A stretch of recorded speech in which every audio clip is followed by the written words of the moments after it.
안녕하십니까. 세무사 김주석입니다. 이번에 공무원연금공단 서울지부 주관으로 저희 국세동호회와 함께 세금 바로 알기에 대해서 여러 번 말씀드리고 있습니다.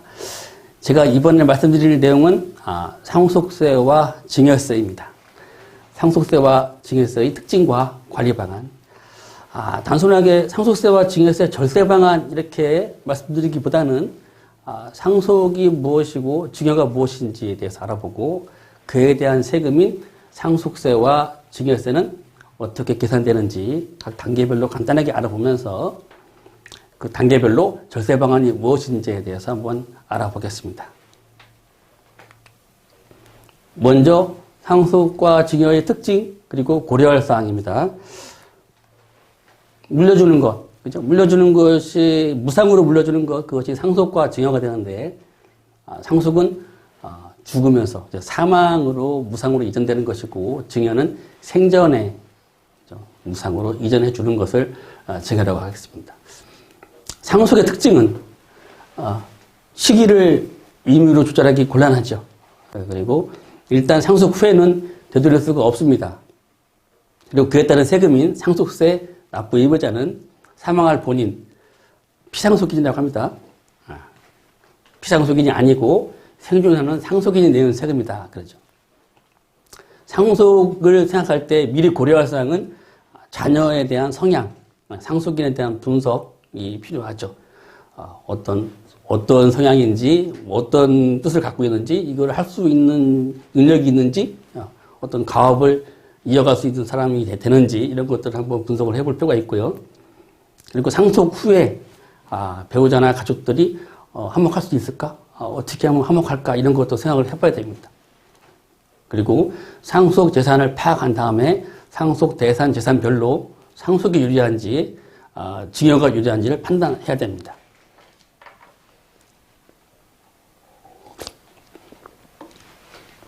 부동산인 경우에 가격이 상승국면이다. 또 떨어질 거야. 이렇게 해서 상승국면이라 그러면 미리 뭐 증여를 한달지 이런 것들이 필요하고 주식도 기업이 성장 가능성이 있는지 또는 가업상속 문제가 큰데 그거와 연계해서 앞으로 계속 영위 가능한지 이런 것들을 알아보고 현금이 있는 경우는 상속세 납부 재원이 필요하죠. 그래서 상속세 납부 재원으로 얼마를 남겨야 되겠다. 이런 것들을 고려해서 판단해 볼 필요가 있습니다. 증여의 경우, 증여의 특징은 사망 전에 무상으로 주는 거고요. 증여 시기를 마음대로 조절할 수 있죠. 그리고 증여 후에도 되돌릴 수 있습니다. 줬다가 아직 아니야. 그러면 도로 해지할 수 있는 건데, 다만 해지할 때는 신고 기한 내 반환이 필요하다. 그런 것들은 생각해 볼 수 있겠고요. 증여할 때 고려할 사항 마찬가지로 자녀의 성향 분석이 중요합니다. 능력, 필요성 등. 줘서 자녀가 잘 꾸려가겠는가 이런 거. 그 다음에 증여 후에 증여자 본인의 경제적인 상태를 감안해야 되겠죠. 다 줘버리고 본인이 엄청 어렵게 살 필요가 없는 거죠. 적절하게 증여를 해야 되겠다 그 얘기입니다. 증여 후에 상속세 과세가액이 합산될지 판단해야 됩니다. 네. 법에 의해서 상속세 계산할 때 10년 이내 상속인에게 증여한 재산, 5년 이내 상속인 외자에게 증여한 재산을 합산하는데 그런 것들. 내가 10년을 살 수 있을까? 이런 것들 먼저 판단해야 되는 거죠. 그리고 증여 재산별로 유불리를 역시 판단합니다. 부동산은 상승국면인지 하락국면인지. 상승국면이다 그러면 미리 증여를 해야 될 것이고 마찬가지로. 하락이면 미리 증여하면 안 되겠죠. 그런 거죠. 또 주식인 경우에 기업의 성장 가능성, 주식이 오를까 말을까 그 얘기죠. 또 가업 승계와 연계해서 계속 영위 가능한지 여부를 판단해 봐야 되겠습니다. 이제 상속세입니다. 상속세는 그 전에 상속이 무엇인지를 한번 알아봐야 되는데 상속세 및 증여세법, 세법에서는 상속의 정의에 대해서 얘기하고 있지 않습니다. 따라서 상속에 대한 일반적인 사항은 민법을 준용합니다. 그래서 민법상 상속제도에 대해 간단하게 알아보도록 하겠습니다. 상속이란 어려운 말이에요. 자연인의 사망 등으로 법률에 정해진 상속인이 사망자, 피상속인에게 송하였던 속하였던 모든 재산상의 권리나 의무 일체를 포괄적으로 당연히 승계하는 것. 다만 이제 의사, 약사, 변호사, 세무사 이런 것들과 같이 일심 전속되는 것은 상속되지 않습니다. 상속의 원인 자연사망, 인정사망, 실종선고, 부재선고 대부분이 자연사망인 거죠. 그 다음에가 이제 상속순위. 상속순위를 법에서 정해놓는 이유는 그런 거죠.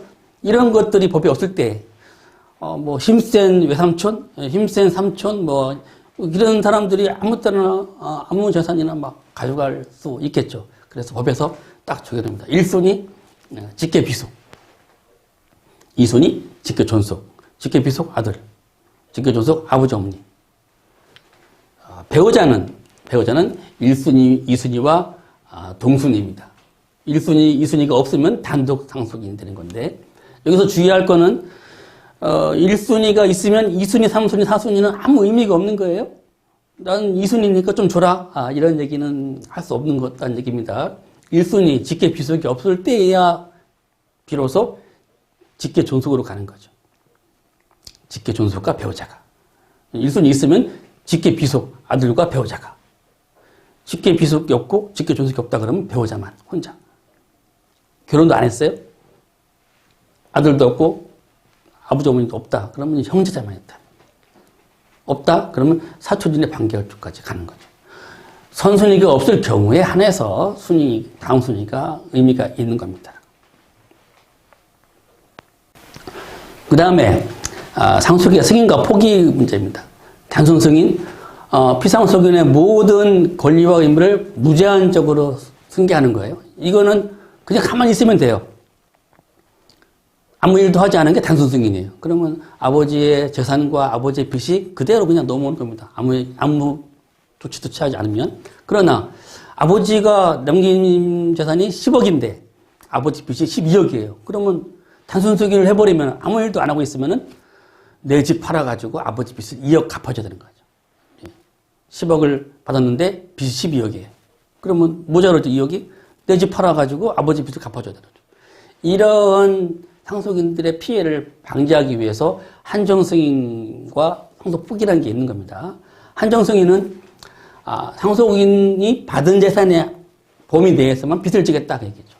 한정승인을 받아버리면 아까 같은 경우에 아버지 빚이 12억, 재산이 10억 그렇다 그러면 10억까지만 나는 빚을 지겠다. 부담하겠다 그 얘기죠. 그 다음에 상속포기. 나는 상속인이 안 될래 그 얘기입니다. 상속인의 모든 권리 의무 승계를 부인하고 상속 개시 당시부터 상속인이 아니었던 것과 같은 효력을 발생하게 한다. 나는 상속인 안 할래. 포기해버리는 거죠. 포기하면 다른 상속인에게 그대로 이전되는 겁니다. 그 다음에 상속분. 또 법정 상속분, 지정 상속분은 이제 유언에 의해서 누군 얼마 줘라, 누군 가져가라 이렇게 유언을 할 수 있어요. 이거는 돌아가실 분이 고유 재산이기 때문에 마음대로 할 수 있습니다. 근데 그것이 지정 상속분이고 법정 상속분은 없을 때 그런 것이 없을 때 법으로 정해놓은 겁니다. 왜 이걸 또 정해놓느냐? 이런 게 없다 그러면 힘센 또 큰아들이 다 가져간다 이렇게 나올 수 있겠죠. 그래서 법에서 1대1대1 자, 자녀가 3명이다. 그러면 균분입니다. 111. 근데 엄마가 있더라. 아버지 엄마인데 아버지가 돌아가셨는데 엄마와 아들 3명이다. 그러면 1대1대1대 1.5. 배우자는 5월 가산. 이렇게 법정 지분을 계산하는 거예요. 그 다음에 이제 유류분이 나옵니다. 유류분은 좀 최근에 많이 그런 얘기가 되고 있는데, 자, 피상속인이 있고, 자녀 1, 장남, 차남, 막내가 있습니다. 근데, 아버지가 입장에서 딱 봤을 때, 생전에, 장남은 아버지의 사업을 이어받아가지고 굉장히 막 열심히 건실하게 살아가는 사람이고, 차남도 또 대기업에 취직해가지고 자기 앞가림 하는데 이 막내가 좀 아버지 입장에서 마음에 안 들어요. 그래서 이 막내한테 내가 재산을 준다는 얘기는 거의 그냥 버리는 거랑 똑같다 이렇게 생각을 해서 얘를 좀 30억이 재산이 있었어요. 그래서 유언장을 씁니다. 큰아들 너 고생했다. 15억. 15억은 네가 가져라. 차남 너도 고생했는데 너도 15억 가져라. 막내 미안하지만 좀 제대로 살아라. 이렇게 유언장을 쓰고 돌아가셨습니다. 이렇게 됐을 때 막내 입장에서는 결혼도 해가지고 식구들이 있는데 오로지 아버지의 상속재산을 바라보고서는 이렇게 살아가는데 아버지가 아무것도 안 주고 돌아가시면 이 식구들이 전부 다 거리에 앉게 되는 거죠. 이런 것도 사회적으로 바람직하지 않는 거예요. 그래서 법에서 피상속인의 재산처분의 자유의 일정한 비율의 제한을 가하여 그 비율액만큼은 상속인에게 승계할 수 있도록 보장해 준 거죠. 법정 지분의 2분의 1만큼. 그래서 법정 지분은 원래 상속 지분은 111이죠. 111이니까 법정 지분은 10억이 됐는데 이렇게 가져가야 되는데 아버지가 이렇게 몰아줄 거예요.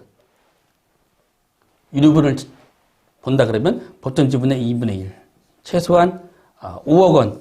5억 원만큼은 이 막내가 받을 수 있는 겁니다. 유류분을 청구하는 거예요. 아버지가 이렇게 했지만 형, 나 유류분 주세요. 그러면 줘야 됩니다. 그죠? 여기서 2.5억 해가지고 5억을 줘야 되는 그것이 유류분입니다. 이런 사항이 있고요. 이렇게 말씀드린 게 이제 민법상 상속과 관련된 일반적인 사항, 중요한 말씀만 드렸습니다. 이제 상속세입니다. 상속세, 이제 그 상속과 관련된 세금, 상속세 개요와 절세 방안에 대해서 한번 알아보겠습니다.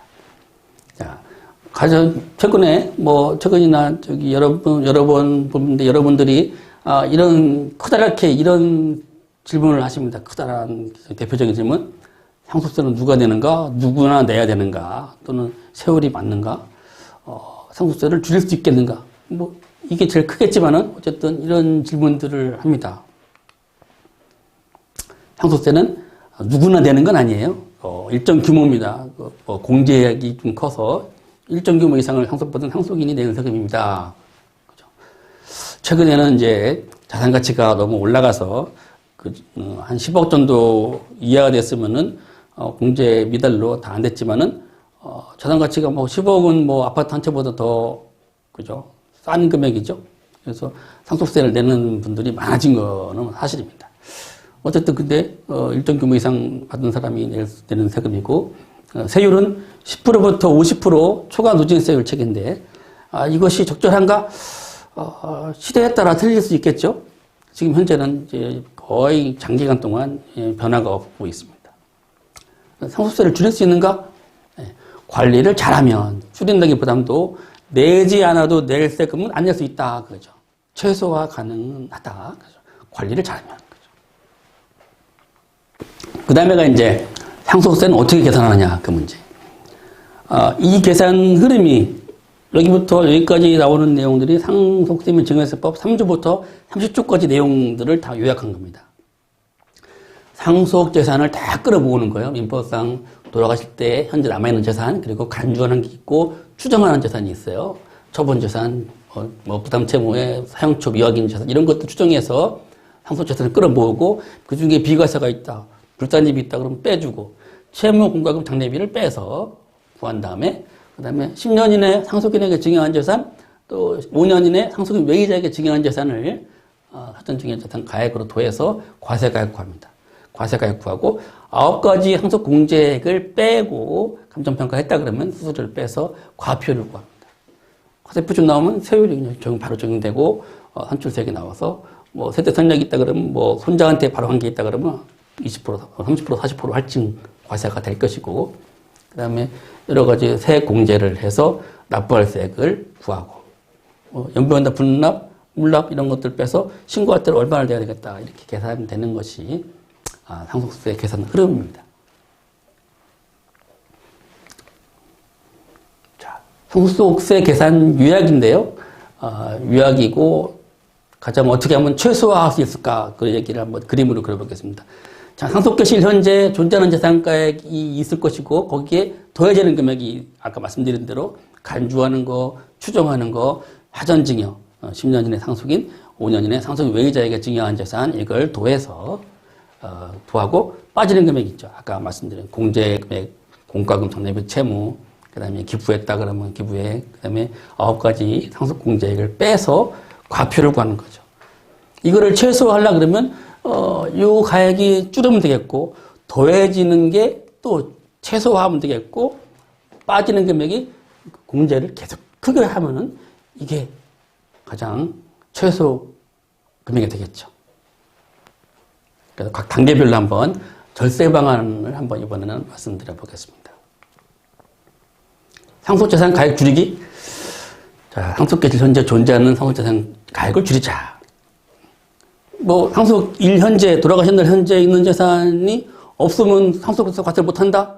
그러면 무조건 미리 팔거나 미리 사전증여를 하겠죠? 그런 건 아니고, 10년, 그런 걸 방지하기 위해서 10년 이내에 돌아가시기, 10년 이내에 상속인에게 증여한 재산, 또 5년 이내에 상속 외의자에게 증여한 재산을 합산하게 돼 있어요. 근데 그렇다더니 10년 지나면 되겠죠. 그죠? 10년 전에 증여하면은, 상속계실 현재 재산이 줄겠죠. 없어지는 거니까 줄겠죠. 그리고 처분, 상속계실 1년 이내 2억 원, 2년 이내 5억 원 이상 재산 팔았다. 그럼 판 금액 돈을 어디 썼는지 확인해야 돼요. 확인을 못하면 상속재산에 포함됩니다. 더해지는 금액에 들어오니까 사용처 확인되는 대책을 세워야 되겠죠. 아버지가 뭘 팔았다. 그러면 어떻게 하면 그거를 확인할 수 있을까? 이런 얘기들. 그 다음에 재산 가치가 가장 작게 평가되도록 한다. 이 얘기는 가장 작은 금액은 공시지가나 기준시가죠. 그죠? 시가 평가 원칙이지만은 시가가 확인되지 않으면 기준시가를 하는데 기준시가로 되는 금액이 가장 작은 거죠. 그래서 이렇게 관리하려고 그러면 최근 무슨 땅이 있다 그러면 땅을 바로 상속받고 나서 바로 팔아버리면 그 판 금액이 시가로 인정돼서 상속세 과세 금액이 높아지죠. 그러니까 파는 시기를 한 1년 5개월 뒤로, 최근 6개월, 7개월이 아니고 한 1년 5개월 정도 뒤로 밀어놓아서 그 금액이 시가로 오지 않도록 한다. 이런 생각들을 해볼 수 있겠습니다. 그 다음에 더해지는 금액을 줄이는 거, 절세 방안 2. 더해지는 금액을 줄인다. 더해지는 금액이 아까 뭐라고 했죠? 간주상속재산, 추정상속재산, 사전증여. 간주상속재산은 민법상 상속재산은 아니지만은 세법상에 이거는 보험금 판 거, 보험금, 신탁이익, 퇴직금은 민법상으로는 상속재산이 아니에요. 그러나 피상속인의 사망으로 상속인이 얻게 되는 무상재산입니다. 그래서 세법에서는, 상증법에서는 이거를 상속재산으로 간주하고 있는 거죠. 그리고 추정.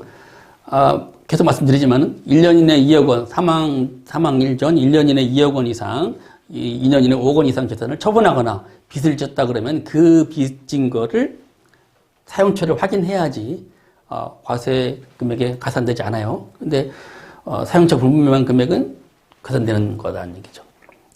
그 다음에 사전증여 10년 이내 상속인, 5년 이내 상속 외의자가 증여한 재산 가산되는데 이 두 가지에 대해서 절세 방안 본다면 이렇게 볼 수 있겠습니다. 그 사용처, 그죠?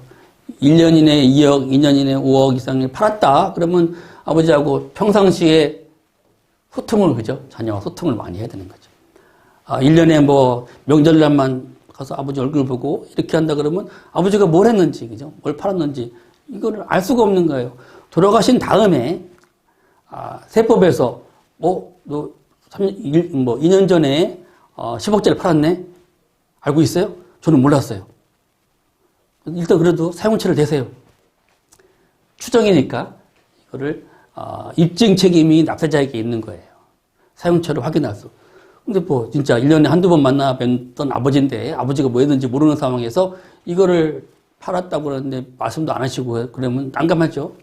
어디에다 썼는지 알 수가 없어요. 그럼 확인이 안 되면 그냥 상속세 세금을 내는 겁니다. 그러니까 중요한 게 소통을 하는 거예요. 자꾸 가셔가지고 아버지 어떻게 지내세요? 어머니 어떻게 지내세요? 그러면 아버지 어머니도 야 요번에 나 이거 팔았다.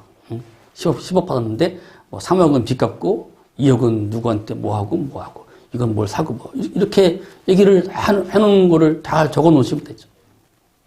기억해 놓으셔도 되고 나중에 조사할 때 그럼 이건 이렇습니다. 증빙과 같이 제시하면 그러네요 하고서는 이거 넘어가는 거예요. 그리고 통장 거래할 때 고액 인출 금액이 있으면 항상 어디다 갔는지 썼는 건지를 확인해 봐야 됩니다. 10년 이내 금융거래 내역을 조사를 합니다. 상속세 조사를 할 때. 상속세는 납부세액이 나오면 과세관청에서 신고로 끝내는 게 아니고 반드시 조사를 하게 됩니다. 조사할 때 10년 이내 거래 내역을 조사하니까 그런 고액 인출에 대해서는 물어보는 거예요. 서로 대화를 많이 해서 물어봐야 되겠죠. 1년 이내 2억 원, 2년 이내 5억 원이 아닌 경우 또는 2년 이전에 처분한 경우에도 과세관청 입장에서 별도의 누락 협의가 있을 경우에는 증여세를 과세하고 다시 합산할 수 있는 그런 게 있으니까 그런 거는 주의해야 됩니다. 그 다음에 사전증여 재산가의 가산 관련해서 그거를 줄이는 방법은 건강관리를 하면서 그러니까 기대하며 몇 살까지 살 수 있을까? 이거를 한번 추정을 해보는 거죠. 10년 이상 살겠다 그러면 미리 증여를 해야 되는 거예요. 상가 등 저평가됐지만 나중에 오를 것 같아. 그러면 미리 증여하면서 이것도 한 사람한테 하면 또 누진세율을 받으니까 여러 명이 분산을 하는 방향으로 그렇게 해서 세율을 떨어뜨리는 상태에서 증여를 해놓습니다. 이렇게 되면은 나중에 10년이 지나서 돌아가시게 되면은 상속세 과세가액이 합산되지 않아요. 그러면 증여세만 되는 거죠. 이 당시에 저평가가 된 상태에 증여세만 내고 자녀들이 적정하게 그 재산을 취득하게 되는 거죠. 그리고 5년 이상, 5년에서 10년 미만, 6, 7년 이렇게 생존할 것 같다. 그러면 이럴 때는 자녀에게 주면은 상속인에게 주면은 10년이니까 그냥 합산해 버리죠. 별로 의미가 없어요. 이럴 때는 손자에게, 손자는 상속인이 아니에요. 상속인이 아버지가 있기 때문에 그 아들은 할아버지, 아버지, 손자에서 할아버지가 돌아가셨을 때 아버지가 1순위 상속인이고 손자는 상속인이 아닙니다. 손자에게 증여하는, 물론 증여해서 할증 과세를 하겠지만 또는 며느리, 사유에게 증여할 수 있겠죠. 6년 전에. 그러면 6년 뒤에 돌아가셨다 그러면 상속인 외의자에게 5년 이내 증여한 게 아니기 때문에 가산되지 않습니다. 그리고 또 기본적으로 이런 기간이 있지만은 자산을 판단을 해봐서 자산이 이런 식으로 지금 저평가지만은 앞으로 높아질 거야. 높아지는 게 1, 2년 내에 높아지겠다. 그럴 수 있죠. 최근 상황을 보면은 그렇더라도 높아지기 전에 증여를 하는 게 맞죠. 왜? 자, 10년 이내 상속인에게 증여해서 상속세 계산할 때 합산된다 하더라도 합산되는 금액은 증여가액입니다. 상속계시 현재 다시 평가하는 게 아니라 당초에 증여한 증여 당시 가액이 그대로 붙는 거예요. 그러면 지금은 10억인데 한 3년 뒤에 15억 될 거야. 지금 증여했다 그러면 10억에 대한 세금을 내죠. 그리고 3년 뒤에 돌아가셨어요. 이때 증여 안 했으면 15억에 대해서 세금 냈겠지만은 10억에 대해서 미리 증여했기 때문에 10억에 대해서만 상속세 증여세를 내는 거죠. 증여 당시 가액으로 가산되니까 상승기에 있는 부동산은 미리 증여하는 게 답이라는 얘기입니다. 그 다음에 이제 빠지는 금액을 늘리자. 아까 그 그림에서 빠지는 금액을 최대화시켜야지 밑에 결과가 최소화되겠죠. 공과금 장려비 채무가 빠지는 금액이 공과금 장려비 채무가 있을 것이고 공익법인한테 기부한 금액도 과세가액 불사집으로 빠집니다. 그리고 가장 일반적으로 많이 신경 쓰는 게 상속공제를 최대화시키자 이런 게 있겠죠. 자, 결세 방안을 본다 그러면은 의료비 장려비 채무액인데 병원 의료비는 될 수 있으면은 부모님이 병원에 계시다 그렇다 그러면 부모님의 재산으로 불입을 하세요. 효도한다 그래서 아들님들이 자녀분들이 이렇게 내는 건 좋은데 나중에 그 금액이 큰데 나중에 이건 내가 아버지에게 빌려준 거예요 이렇게 주장할 수는 없죠, 그죠? 효도의 그런 차원에서 그냥 내드린 거죠. 그냥 끝입니다. 그러면 아버지 재산은 그대로 남아있고 세금만 나가고 이럴 바에는 협의를 해가지고 아버지 재산으로 병원비를 계산하는 게 맞습니다. 그리고 장례비도 영수증을 잘 챙기면은 최대 1,500만 원까지 문제가 되니까 하시고 채무액도 정확히 확인해서 평상시에 생전에 여쭤보시는 거예요. 금융기관 채무는 뭐 이렇게 채무 잔액을 띄우면 되지만은 개인 간의 사채도 실지가 있다 그러면 생전에 잘 확인해서 그런 확인서라든지 그런 걸 받아놔야 되겠죠. 월세보다 전세가 유리하다? 보증금이 채무로 되니까 그 얘기고요. 법원에 가지의금 같은 게 있다 그러면 실제 가지의금이다. 그러면 그거는 채무로 공제 가능합니다. 그 다음에 공익법인 등에 기부할 수 있습니다. 이제 좋은 일이에요. 공익법인이라는 것은 뭐 종교, 자선, 학술 등 공익사업을 영위하는 자 이런 얘기 하는데 이런 국가가 할 일을 대신해주는 그런 좋은 일을 하는 거라고 보시면 되고요. 여기에 기부를 하는 거죠.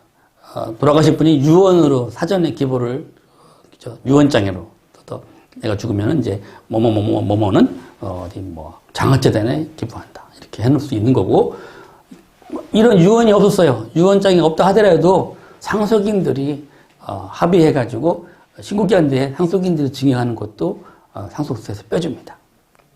미처 아버지가 유언장 정식 유언장을 만들 수 없었고 평소 유지에 따라서 그냥 나는 내가 죽으면 저거 하고 싶어. 장학재단 하나 만들고 싶어. 이런 얘기를 하시다가 돌아가셨다. 그러면 유언장이 없기 때문에 이거를 상속세에서 빼주지 않는다? 이건 맞지 않죠. 그죠? 그래서 그런 유지를 받들어서 상속인들이 상속세 신고기한대에 공익법인에게 증여했다 하더라도 그거는 상속세에서 공제를 해주고 있습니다. 이제 빠지는 금의 세 번째, 상속공제를 늘리는 거예요. 상속공제가 한 9가지 정도 되는데 그 중에 가장 큰 에서 두 번째 가장 큰 거는 가업상속공제 500억인데 그 다음에는 배우자 상속공제입니다. 30억입니다. 배우자가 있다 그러면 돌아가신 날 현재 민법상에 배우자가 있다 그러면은 최소 5억입니다. 배우자가 가져간 게 아무것도 없다, 상속받은 게 없다 하더라도 가장 기본적으로 최소 5억까지는 공제를 해줘요. 더 받으려 그러면 이제 나는 더 받았어 하고서는 이렇게 신고를 해야 됩니다. 실제 받은 금액 50억, 예를 들면 50억. 내가 이제 현금 같은 거 다 받고 엄마 앞으로 막 다 받아서 50억 받았다. 근데 다 해주는 게 아니고 법정 지분, 그죠? 총 전체 사무처상가액에서 법정 지분을 1대1 대 1.5 할 때 그 1.5 지분을 이렇게 해보니까 그리고 배우자 4년 적용 10년 이내에 배우자에게 적용한 게 있으면 그거를 빼서 해봤더니 20억이더라. 원래 받은 게 50억인데 법정 지분이 20억이었어요. 이 중에서 가장 작은 거, 이 금액이 이제 배우자 상속공제가 되는 겁니다. 요 배우자 상속공제 늘리는 방안을 또 팁을 드리면 상속재산을 분할할 때 현금이 많다, 금융기관에 예금 잔액이 많다 그러면 그걸 어머니 드리는 거예요. 또 아버지 드리는 거예요. 배우자에게 다 드리고 그 돈으로 상속세를 내면 돼요. 다른 자녀들이 내야 될, 원래 상속세는 연대납세 의무가 있는 겁니다.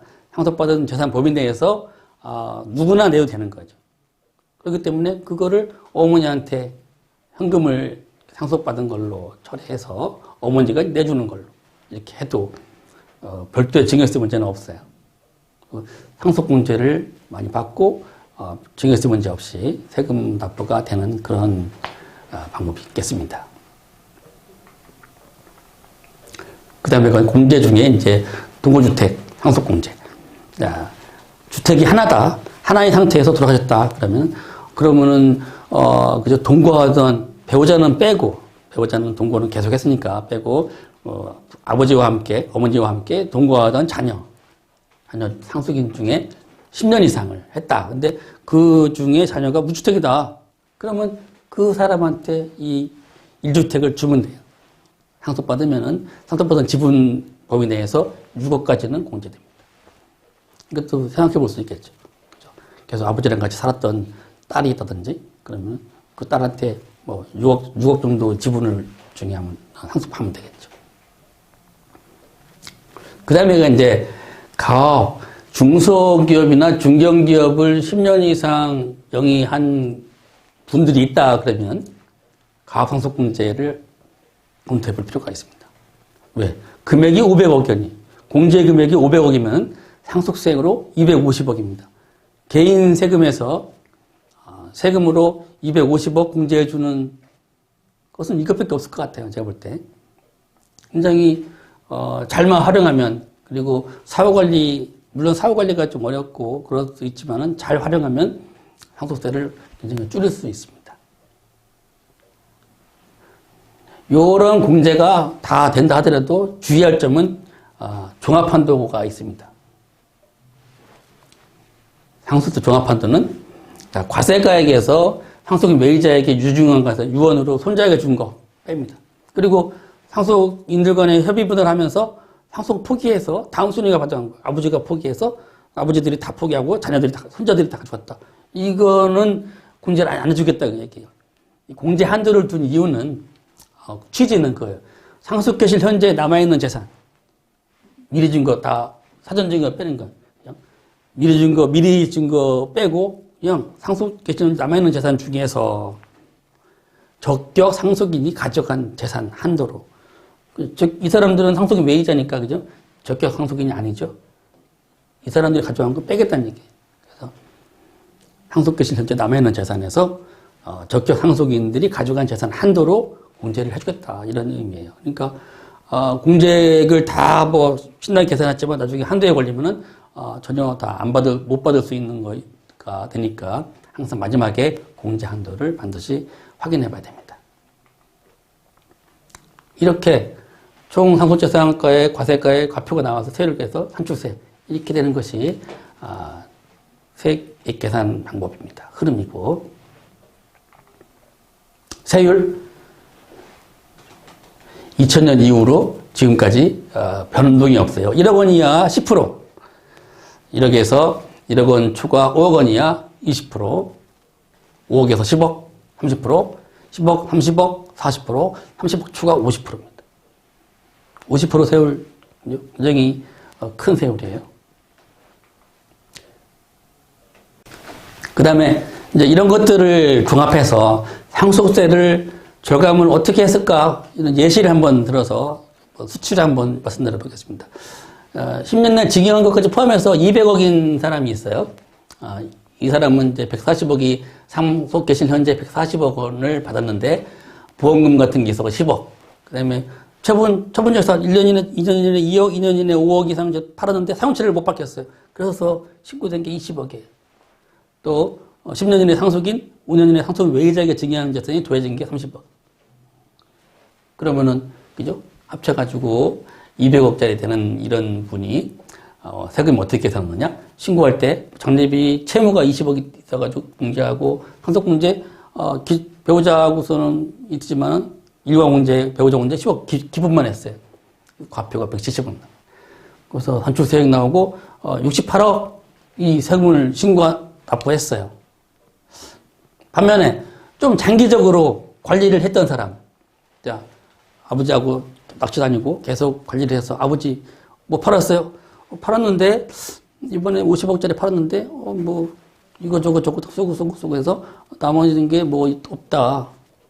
그렇다 그러면 그렇구나 하고 다 알고 있는데 사용처를 밝혀서 했더니 다 사용처를 냈습니다. 그러면 더해질 게 없는 거예요. 추정될 게 없습니다. 그 다음에 증여를 미리 한 거죠. 그죠? 10년 전에 또는 뭐 6년 전에 손자에게 이렇게 합산되지 않게 미리 증여했어요. 그래서 빠지죠. 그 다음에 공제액에서 배우자 공제를 받기 위해서 엄마한테 다 몰아주고 해가지고 30억을 추가로 받아서 받았어요. 이렇게 했더니 과표가 되고 이렇게 했어요. 이거와 비해서 거의 20몇 억을 그죠? 줄일 수 있는 그런 거죠. 추정, 그죠? 사전증여, 공제액 활용, 여기에 물론 이제 가압상속공제가 들어가면 더 크겠죠.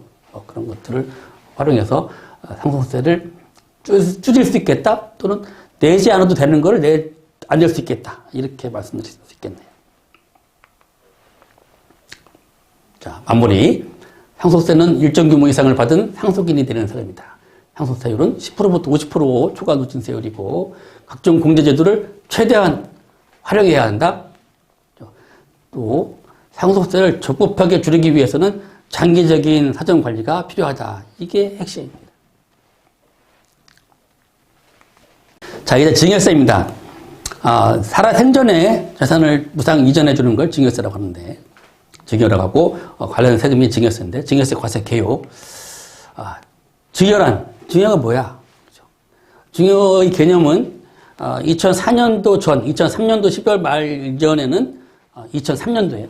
이제 오래된 얘기지만 그때는 이 세법에서 별도로 증여의 개념이 없었습니다. 그래서 민법상 증여를 따랐어요. 민법상 증여란 계약관계입니다. 증여자가 수준자에게 재산을 줄게, 받을래? 이렇게 무상으로 주겠다는 의사를 표시하고 감사합니다, 땡큐 이렇게 승낙함으로써 흔히 표현하는 증여 계약이다. 계약관계로 인식을 했죠. 그러나 2004년도 이제 증여세 완전 포괄주의 들어보셨을 겁니다. 2004년도 이후에 증여세 완전 포괄주의가 도입되면서 상증법에, 세법에 증여란 하고서 증여 개념이 들어왔습니다. 그 행위 또는 거래의 명칭, 형식, 목적 등과 관계없이 직접 또는 간접적인 방법으로 타인에게 무상으로 유형, 무형의 재산 또는 이익을 이전하거나 현저히 낮은 대가를 받고 이전하는 것 또는 타인의 재산 가치를 증가시키는 것, 기여 이익을 증여를 한다. 이렇게 바뀌어서 증여의 개념이 상증법에서는 굉장히 포괄적으로 지금 적용되고 있습니다. 증여재산이란 또 포괄적으로, 추상적으로 증여로 인하여 수증자에 기속되는 모든 재산 또는 이익을 말하며 당을 포함한다. 금전 환산 가능한 경제적 가치가 있는 모든 물건, 재산적 가치가 있는 법률상, 사실상의 권리, 금전 환산 가능, 경제적 이익, 거의 모든 것을 다 증여재산으로 정의하고 있어요. 그러면 이거에 따라서 증여세를 과세할 수 있는 과세 대상은 또 이것도 포괄적으로 무상으로 이전받은 재산, 아버지가 무상으로 준 부동산, 아파트 뭐 그런 거, 또 이익까지. 현재의 저가로 팔았다, 고가로 팔았다. 그거에 따른 이익. 특수한 게 없는 경우에는 이제 정당한 사유를 따집니다. 그리고 재산 취득 후 증가한 가치, 이것도 정당한 사유가 따질 수 있겠고, 그 다음에 증여 예시, 증자, 감자, 합병, 이런 것들이 다 지금 예시 구정이에요. 증자, 감자, 합병, 현물 출자, 그 다음에 상장이익, 세법을, 증여세를 더 자세하게 들여다보면 굉장히 복잡한 얘기들을 하는 게, 그렇게 이제 증여 예시 구정이 한 10몇 개 있고, 증여 추정, 자금 수처 증여 추정, 배우자에게 증여 추정, 양도한 경우 증여 추정, 이런 것들. 그 다음에 증여 의제가 또, 증여는 아닌데 증여로 보는 거, 이런 것들. 명신탁 증여 의제, 요즘 잘 아시는 일감 몰아주기 증여 의제, 일감 떼어주기 증여 의제, 특정법인 관련 증여 의제, 이렇게 4가지가 있고, 이런 직이 또 포괄적으로 증여시 규정과 증여시 규정 막 일일이 적어놨는데 그것과 유사한, 그죠? 경제적 실질이 유사한 경우 그 재산 이익도 증여세를 과세하겠다. 이렇게 해놨어요. 그 다음에 상속받은 재산 배분할 신고기한 지나서 반환한 거. 신고기한 지나서 반환하면 한쪽은 걸리고 그런 게 있습니다. 그러니까 반환하려고 그러면 증여세 신고기한 이내에 반환해야 됩니다. 이런 증여세의 흐름을 보면은 상속세에 비해서 굉장히 그래도 단순해요. 증여재산가에 그냥 부동산, 아파트 101동 101호 하나죠. 여러 개 있을 수 있겠지만 비과세 그 재산 중에 비과세가 있으면 못 빼겠다. 과세가에 부담이 빼고 채무부담이라는 거는 여러분도 아시다시피 부담부증이에요. 아버지가 10억짜리 아파트를 주면서 야 여기 6억이 은행 빚이야. 이거 네가 안 알아. 그렇죠? 그러면은 받는 자녀 입장에서는 10억짜리를 받았는데 내가 빚을 6억 안 왔죠. 그러면 내가 무상받은 거는 4억이에요. 그죠? 왜 6억은 내가 갚아야 되니까. 근데 증여세 대상은 부담한 채무. 증여 당시 증여재산에 담보된 증여자의 채무를 안 왔다 그러면 채무요금 빼줍니다. 10억에서 6억 빼니까 4억에 대한 증여세를 과세해요. 그럼 6억은 어떻게 되느냐? 이건 아버지가 아들에게 돈 주고 판 거죠. 왜? 아버지 빚이 없어졌죠? 무상은 아니에요. 그죠? 그러면 부동산을 그냥 돈 받고 아들한테 판 걸로 보는 거죠. 그래서 증여자에게 양도소득세. 나머지 4억에 대해서는 아들에게, 자녀에게 증여세. 이렇게 계산되는 겁니다. 그 다음에 증여세도 마찬가지로 줄 때마다 세액을 계산해버린다 그러면 지금 증여세도 상속세와 같이 10%부터 50% 누진세율인데 누가 그죠? 20% 이상을 내겠어요. 오늘 1억 주고 내일 1억 주고 모레 1억 주면 다 10%죠. 이렇게 둘 수는 없죠. 그래서 동일인으로부터 받은 증여재산은 10년간 합산합니다. 50%까지 간 초과 누진세를 적용하기 위해서 그런 겁니다. 증여공제, 배우자 주거, 직계준비서 5천만 원씩, 기타 신조 5천만 원 이런 그렇게 크진 않아요. 그죠? 이런 걸 해서 과표를 구하고 세율은 똑같은 세율을 곱해서 납부할 구한다. 이게 증여세 흐름입니다. 증여세 신고할 때 유효할상, 아까 말씀드렸죠. 10년 내에 합산을 해야 된다. 안 하면 과소신고, 가산세 이런 것들을 물게 되죠. 동일인으로부터 받아 있는지, 증여받은 게 있는지 확인하고 가산해라. 그러니까 이제 10년 단위로 증여계획을 수립하면 되겠죠. 10년간 합산하지 않으니까 10년은 얼마 주고, 10년 지난 다음에 또 얼마 주고, 이렇게 하면 합산되지 않죠. 동일인이라는 거는 부모, 아버지, 엄마 동일인, 할아버지, 할머니 동일인. 아버지와 할아버지 동일인이 아니죠. 이렇게 올라가서 수평. 예. 계부, 계모는 동일인에 포함시키지 않고 있습니다. 세율을, 누진세율을 좀 회피하기 위해서, 절감하기 위해서 한 번에 줄 게 아니라 자녀에게 나눠주는 거. 자녀 1인이고 자녀의 아들이, 손자가 있고 며느리가 있다 그러면 한 번에 아들에게 3억을 줄 계획이었었는데 그렇게 준다면 세율이 20% 정도 되는 거예요. 그래서 증여세가 4천만 원 나오는데 5천만 원 공제하고 4천만 원 나오는데 이거를 자녀한테, 아들한테 주고 며느리 주고 손자 준다 이렇게 나눠서 주면은 세율이 이렇게 이거는 뭐 꼼수가 아니죠. 적법합니다. 적법하게 세율을 10%대로 맞춰서 전체 세금이 이렇게 한 2천만 원 정도 줄게 됩니다.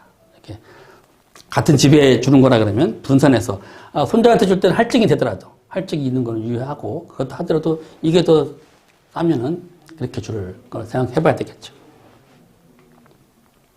그 다음에 미성년자한테 줄 때는 자, 미성년자 등이 자산이 자금 주체가 안 되는 사람들이 부동산이나 주식을 지켜받았어요. 그러면 과세관청에서는 반드시 그 세금은 누가 냈지? 항상 물어봅니다. 아버지가 내준 게 거의 맞는데 나중에 확인해서 또 하면 내준 거 또 증여세를 과세해. 그것도 증여세 나오죠? 또 과세를. 또 내주면 과세하는 거예요. 그래서 그 고리를 끊으려고 그러면 처음 줄 때 부동산과 현금을, 세금만큼을 가장 작게 세금 나오는 걸 적용해 구해가지고 세금 낼 수 있는 현금을 같이 증여합니다. 그러면 한 번에 끝나는 거죠. 이렇게 해야 되겠다. 증여세 마무리입니다. 증여는 계획을 세워 실행할 수 있는 거죠. 10년 단위로 증여하는 계획을 세우자. 합산되니까. 그리고 상승 가능성 있는 재산 미리 증여를 하자. 그리고 부동산 등을 증여하는 경우 세금까지 같이 증여해야 된다. 자금 출처가 안 되는 그런 경우에 말씀드리는 거예요. 자, 지금까지 상속세와 증여세에 대해서 상속이 무엇이고, 그죠? 증여가 무엇이고, 상속세가 무엇인지, 또 증여세 무엇인지 알아봤습니다. 그리고 각 단계별로 세금을 줄이는 방법에 대해서 한번 알아봤습니다. 평소에 결론적으로 말씀드리면 평소에 관심을 가지고 좀 장기적인 관리를 해야지 안 내도 될 세금은 안 낸다는 얘기입니다. 이번 시간의 핵심은 안 내도 될 세금을 안 내기 위해서는 장기적인 관리가 필요하다. 그 얘기입니다. 감사합니다.